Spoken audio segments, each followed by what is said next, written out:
seriously damaging our democracy. Sharing of biased and false news has become all too common on social media. More alarming, some media outlets publish these same fake stories without checking facts first. There's going to be this moment when democracy is at risk.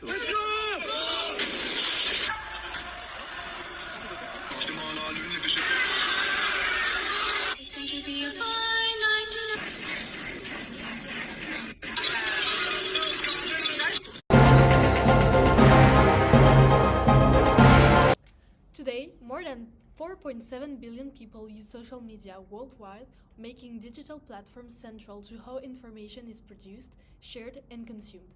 Political debates, once limited to institutions, traditional media, and face-to-face discussions, now take place online, in real time, and on a global scale.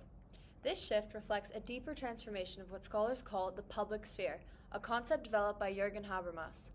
The public sphere refers to the space where citizens exchange ideas, debate issues, and form public opinion, a fundamental element of democratic societies. With the rise of social networks, this space has become digital. According to the Harvard Kennedy School, social media platforms now play a key role in shaping political communication and citizen engagement. On one hand, they allow for greater participation, giving individuals the ability to express their view and mobilize around social and political causes more easily than ever before. However, this transformation also raises significant concerns. The rapid circulation of information, combined with algorithm-driven content selection, has facilitated the spread of misinformation, the creation of echo chambers, and increasing political polarization.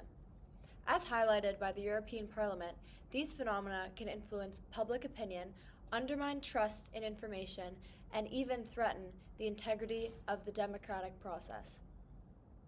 In this context, social networks do not simply support democratic debate, they actively reshape it. This leads us to a central question: to what extent are social media transforming the digital public sphere, and how does this transformation put democracy to the test? Oh, I'm gonna call Lina. I have a question. Oh, yes, she's calling me. Hey! Okay, so I was literally just scrolling for 5 minutes and I already saw 3 political debates, 2 conspiracy theories, and someone's uncle arguing about the president. Is this normal now? Welcome to the internet, Yasmina. Yes, this is completely normal. Social media has basically become the world's biggest political arena. But like, it's just people posting from their couch, no? How is that political? Okay, so you're witnessing without even knowing. It is something called the public sphere. Sounds fancy, but it just means that the space where citizens discuss public issues, exchange ideas, and form opinions. It's basically the engine of democracy. So my neighbor arguing about taxes in a Facebook comment is democracy in action. Technically, yes. Disturbing, but yes. Okay, so social media is part of this public sphere now? Exactly.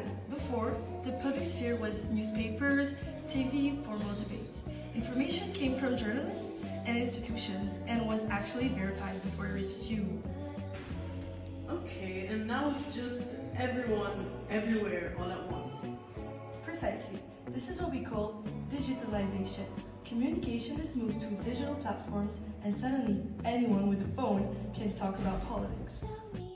That sounds kind of great, actually. More voices, more opinions. It is great in theory. According to the Harvard Kennedy School, people are no longer just receiving information.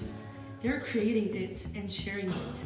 More participation, more diversity, more access. Okay, I feel a bug coming. Bug coming.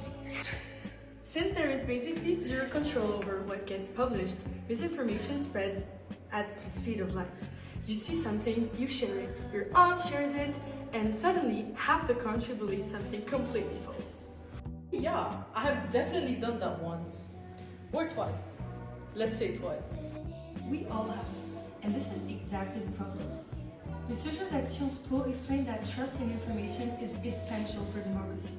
If people cannot tell what is real anymore, it affects how they vote, how they think, how they act. So basically, the public sphere is now massive, but also kind of a mess. Right, guys? Yeah. You nailed it.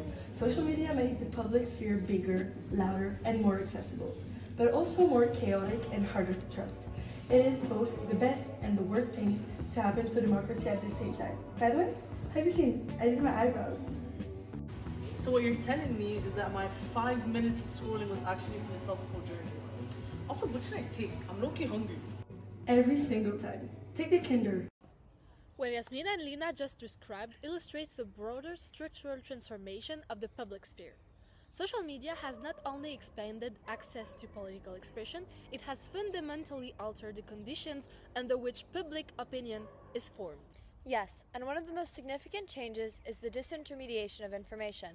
Traditionally, information was filtered by journalists, editors, and institutions. Today, these intermediaries are partially bypassed, allowing information to circulate directly between users. This creates a more open and participatory space, but it also weakens mechanisms of verification. According to the European Parliament, the absence of strong gatekeeping increases the exposure of citizens to misinformation and coordinated disinformation campaigns. These campaigns are increasingly sophisticated. They often rely on digital tools such as automated accounts known as bots, or targeted political advertising based on personal data. Their objective is not only to inform, but to influence perceptions and behaviors.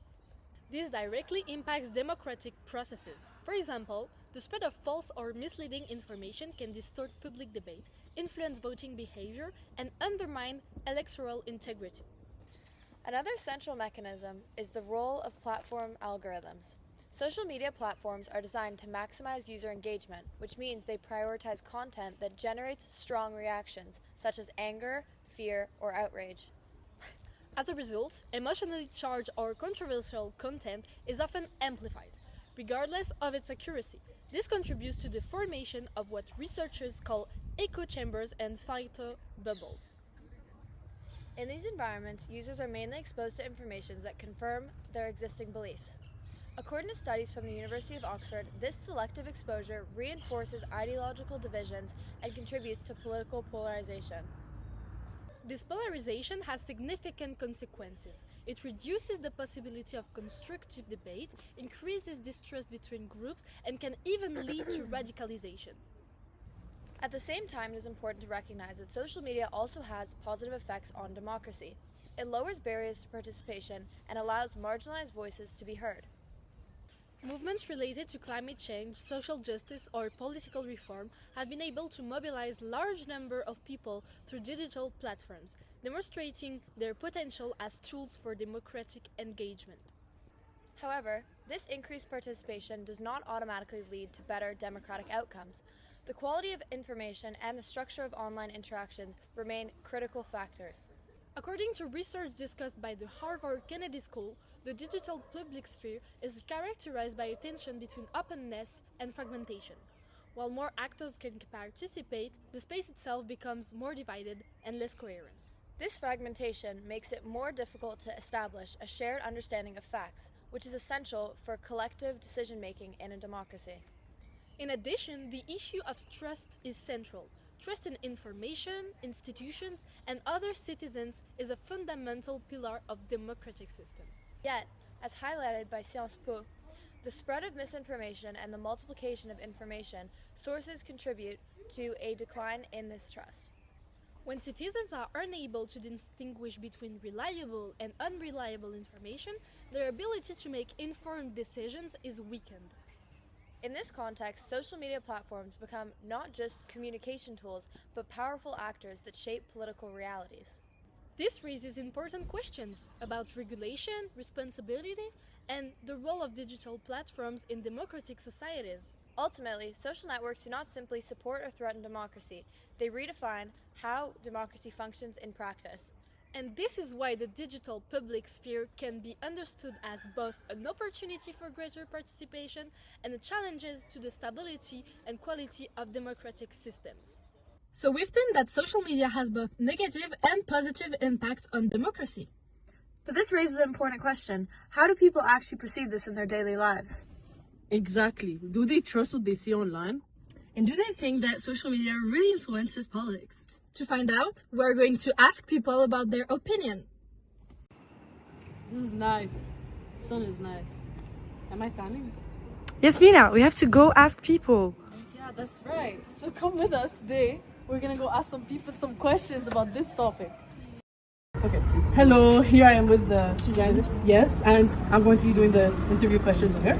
So, first question is: do social networks help democracy by giving people a voice, or harm it by spreading fake news and conflict? I think really depends on the subject, but for our generation, I would say especially like Gen Z, it increased our voice throughout many subjects such as like LGBTQ+, or in terms of inclusivity subjects.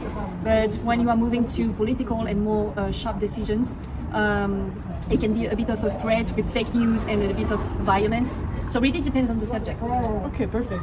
And should social media apps be allowed to delete or limit political posts, or is that against free speech? I think at one point, like social media have like this kind of responsibility.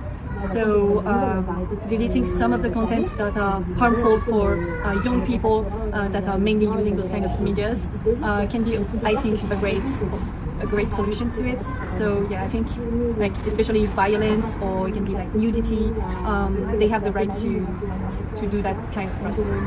And has social media changed the way people take part in politics, like voting or sharing opinions?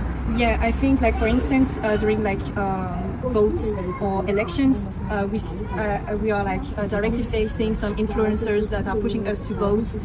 So it's a great way of like pushing the young generation that have like strong opinions to go and vote. So for me, yes, it is helpful in a way. Okay.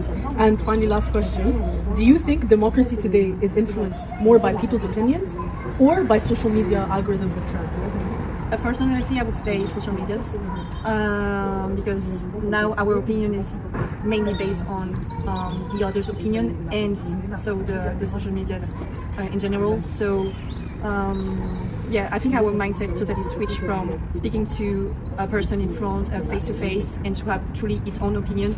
Now I think it's the switch to a more influenced opinion. Okay, perfect. Thank you so much. Thank you. So, what did we learn about these interviews? So we learned that the answers vary depending on their knowledge about politics, the generation that they're in, and how often they actually are in social media. Thank you for that. Of course.